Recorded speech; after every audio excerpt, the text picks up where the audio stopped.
So dear students, अगर आप लोगों को प्रिंसिपल फोकस का कंसेप्ट क्लियर हो चुका है, जिसका वीडियो मैंने इसके जस्ट पहले अपलोड किया है, तो फिर हम लेंस फॉर्मूला और मैग्निफिकेशन पढ़ सकते हैं। लेंस फॉर्मूला क्या होता है? Lens formula is 1/v minus 1/u is equal to 1/f। There are two kinds of lenses, one is concave and one is convex lens. तो ये इंपॉर्टेंट पॉइंट है। कॉनकेव लेंस के लिए हम फोकल लेंथ कैसी रखते हैं? निगेटिव रखते हैं।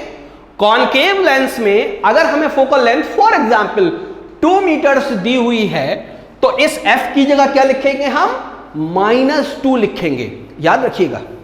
और कॉन्वेक्स लेंस में अगर 2 मीटर हमें फोकल लेंथ दे रखी है, तो हम इस f की जगह +2 ही लिखेंगे। ओके, तो कॉनकेव और कॉन्वेक्स में ये एक फर्क है कि एक की फोकल लेंथ नेगेटिव, एक की पॉजिटिव। और ये चीज मैं प्रिंसिपल फोकस वाले लेक्चर में आप लोगों को डिटेल में एक्सप्लेन कर चुका हूं। अभी भी थोड़ा सा बता देता हूं कि कौन सा फोकस रखते हैं यहां पर। अब हम कॉन्वेक्स लेंस की बात करते हैं। Suppose this is a convex lens and it is a principal axis. Suppose this is f1 and this is f2।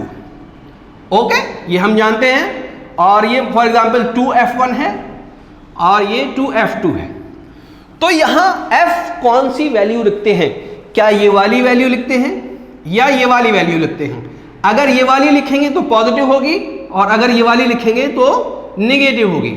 Is that clear to you? याद रखिए, वो वैल्यू लिखेंगे यहां पर जो कि पैरेलल रेज, ये जो पैरेलल रेज हैं, ये आफ्टर द रिफ्रैक्शन जिस फोकस से पास होती हैं, यहां पर ये राइट हैंड साइड वाले फोकस से पास होती हैं। तो इसीलिए कॉन्वेक्स लेंस में ये कैसा लिखा जाता है? ये पॉजिटिव लिखा जाता है। ये कौन सा फोकस होता है? ये प्रिंसिपल फोकस होता है। Now let us talk about concave lens. Concave lens ऐसा होता है, ठीक। यहां पर for example this is f1, this is 2f1, this is suppose f2 and this is 2f2। Okay, अब यहां पर अगर हम पैरेलल रेज देखें, suppose this is the parallel रे, ये आफ्टर द रिफ्रैक्शन ऐसे डाइवर्ज हो जाती है, और एक दूसरी हम पैरेलल रे ले लें, वो भी आफ्टर द रिफ्रैक्शन ऐसे डाइवर्ज हो जाएगी। तो ये रे इधर तो कभी भी मिलेंगी ही नहीं, यानी ये रियल में पैरेलल रेज कभी भी मीट नहीं करती हैं कॉनकेव लेंस के अंदर। तो भाई ये मीट कहां पे करती हैं? तो हम इनको बैक ट्रैक कराते हैं, और बैक ट्रैक करा के हम ये पाते हैं कि ये f1 पर मीट करती हैं वर्चुअली। तो यहां जो फोकस रखा जाता है, यहां ये वाला फोकस रखा जाता है and it's value is negative. ये जो वैल्यू है इसकी, इस फोकस की, ये कैसी है? ये निगेटिव वैल्यू है। तो इसलिए जब भी हम कॉनकेव लेंस में f की वैल्यू लिखेंगे वो निगेटिव लिखेंगे। This is so, I hope कि क्लियर हो गया होगा। तो कॉनकेव लेंस में लेफ्ट हैंड साइड पर होता है प्रिंसिपल फोकस, और कॉन्वेक्स लेंस में राइट हैंड साइड पर होता है। So this is the lens formula and it is applicable for both the lenses. Now let us talk about magnification factor. I am not talking in very much detail about this magnification factor, क्योंकि आप लोग पहले से जानते हैं magnification factor हमें ये बताता है कि इमेज ऑब्जेक्ट के मुकाबले में कितना बड़ा हो चुका है या कितना छोटा हो चुका है, वो बड़ा हुआ है या छोटा हुआ है, ये हमें बताता है। दूसरा क्या बताता है? कि वो इन्वर्ट हुआ है या नहीं हुआ है, वो बदला है या नहीं बदला। इसमें जो फॉर्मूला है वो सेम है जैसे मिरर में पढ़ा था, लेकिन आगे चल के कुछ चेंजेस आए हैं, वो हम देखेंगे। तो what is magnification factor? It is denoted by m and it is equal to the ratio of height of the image to the height of the object. Simple, height of the image को हम h' से या hi से denote करते हैं, height of the object को simple h से या ho से डिनोट करते हैं।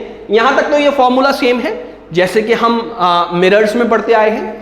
उसके बाद फॉर्मूले में चेंज क्या आया है कि यहां पर v/u हो गया है।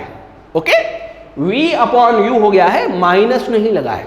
What is v? It is the distance of image from the optical centre. What is u? It is the distance of object from the optical centre with having significant sign. अगर left hand side में है तो ये distances कैसे होंगे? ये सारे distances negative होंगे। अगर राइट हैंड साइड में है तो ये सारे डिस्टेंसेस पॉजिटिव होंगे। Okay, so this is one thing.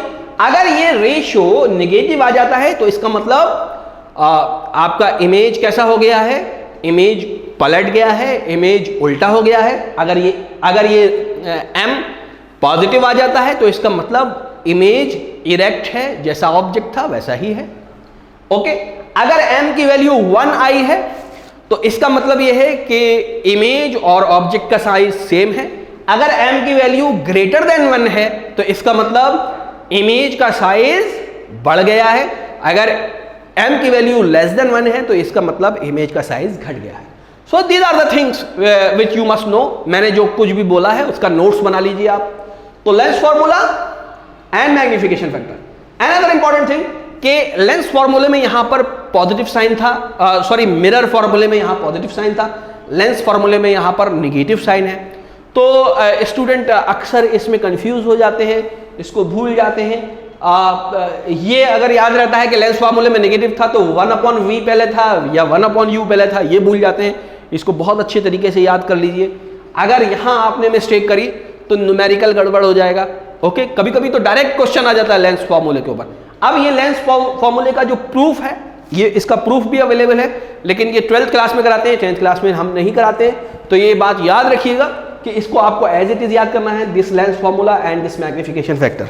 So this is all about the theoretical aspects and important points which are very much important as far as the calculation of numerical is concerned. तो numerical अब हम करने शुरू करेंगे। अब हम इस position में हैं कि हम numerical कर सकते हैं। ओके, इसको नोट कर लीजिए। Thank you very much.